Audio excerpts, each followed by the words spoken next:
I just finished my first completely blind playthrough of Ninja Gaiden Ragebound, and this game gave me the absolute old school Ninja Gaiden feeling. From its pixel art graphics to its deceptively simple combat inputs, had the glory days of old Ninja Gaiden coming back. After my recent Shinobi retrospective, the community let me know in the comments that Ragebound might actually be the superior 2D ninja action game. Since I am a massive fan of both titles and they launched very close together, I wanted to step in and give this game a completely fair, unbiased review. Today we are doing a complete standalone breakdown of the platforming mechanics, the combat pacing, the overall presentation, and the in-game content value, so you know exactly whether you should give this game a try or skip it entirely. Timestamps are locked in the description below. Let's get started with those platforming mechanics. Because if a 2D ninja game doesn't feel surgical in your hands, the entire experience completely falls apart. During my playthrough, the absolute first thing that jumped out at me was how incredibly responsive Kenji feels to pilot. The movement overall is incredibly tight. I had zero issues timing pixel perfect jumps during the intense platforming sections. The input felt incredibly snappy whether I was dropping down through floors or jumping to attach to ceilings and walls. However, the wall clinging mechanics do feature a bit of a trap. The game forces you to cling to walls and ceilings automatically if you push in a direction towards it. For the most part it works fine, but during high speed type maneuvers, the walls can feel like a magnet.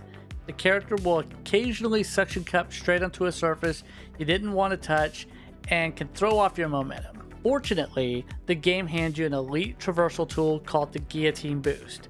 It is not difficult to perform at all, and it completely opens up the level design. It allows you to dynamically dodge mid-air projectiles, bounce off of enemies, and manipulate some highly interesting platforming situations. 90% of the hazards are telegraphed, delivering platforming that genuinely respects your skill. Moving on to the combat, this is unfortunately where Ninja Gaiden Ragebound reveals its weakest link. While piloting Kenji feels incredibly fast, fluid, and responsive on a baseline level, the actual combat systems suffer from a severe lack of mechanical depth. For the vast majority of the experience, you are essentially just mashing a single attack button to win. The game does give you a handful of extra tools. You can throw sub-weapon kunai, deploy spider utilities, execute an invincible dodge maneuver, equip one passive talisman modifier at a time, and build up your Ragebound Arch super ability to delete a screen of monsters. But on a mechanical level, it all feels incredibly oversimplified. Now, a pick up and play system isn't inherently a bad thing. Casual players can jump right in without having to study or memorize long, intimidating combo strings. But if you are the type of gamer that craves a deep customization, specialized skills, a complex sandbox at your disposal, this combat loop is going to feel incredibly repetitive. Instead of organic variety, almost every major encounter in the game revolves around a strict mechanical gimmick. You will constantly run into heavily shielded or armored enemies that either completely ignore or minimize your baseline attacks. To break through the enemy guard efficiently, the game forces you to kill a weaker minion first with your sword or kunai to harvest a Hypercharge. Once you absorb that energy, you unleash a powered up slash to melt their armor down. While you can technically ignore this and chip away at most of these enemies with your standard attacks, the exact same setup repeats from the first stage all the way to the final boss, turning what could have been a spectacular combat engine into a predictable chore. When it comes to presentation, what I absolutely loved about Ninja Gaiden Ragebound is how it unapologetically stayed true to its 2D classic roots. It delivers a pure, authentic, old school gameplay aesthetic, but optimized flawlessly for modern hardware. If you grew up playing the original Ninja Gaiden games on the NES, you're going to feel instantly at home here. The developers nailed the pixel art and UI layouts. They even went as far as adding an elite quality of life feature.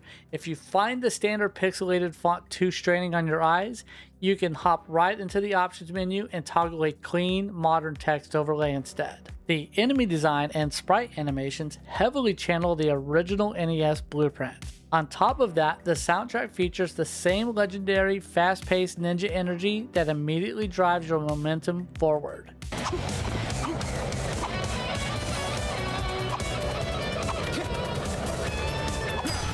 Performance-wise, the game is completely flawless. I encountered absolutely zero stutters or slowdowns, even when the screen was completely flooded with particle effects and enemy groups. And as far as the narrative, the entire story is told purely through text dialogue with zero voice acting.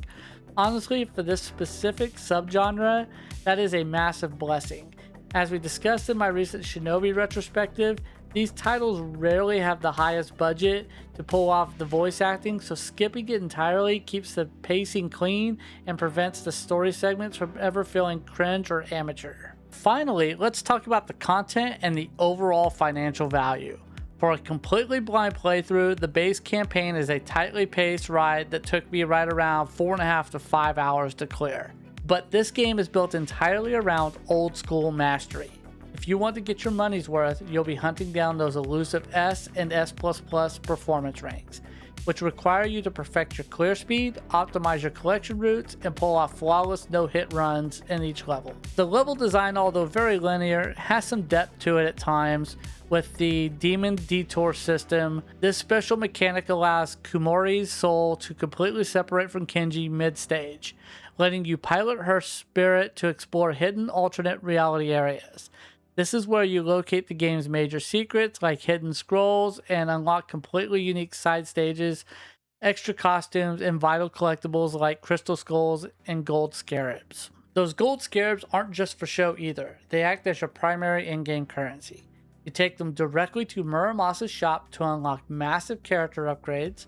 This economy loop lets you purchase active talismans, specialized passive stat modifiers, and devastating secondary spider weapons like the piercing chakrams, which completely alter your combat coverage. For the ultimate challenge seekers, clearing the game unlocks hard mode. Hard mode introduces entirely shifted enemy attack behaviors, vastly more dangerous hazard configurations, and stricter trial and error mechanics that will push your muscle memory to its absolute limit. So what is the final verdict?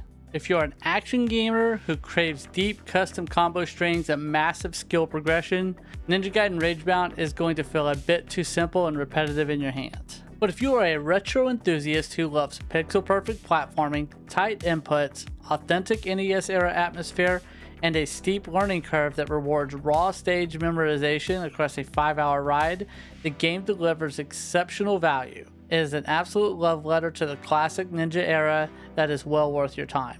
If you enjoyed this honest breakdown, make sure you check out my full unedited no commentary playthrough on the channel right now to see what a raw blind run looks like. Hit that subscribe button to lock into our growing action game community, and I will catch you in the next retrospective.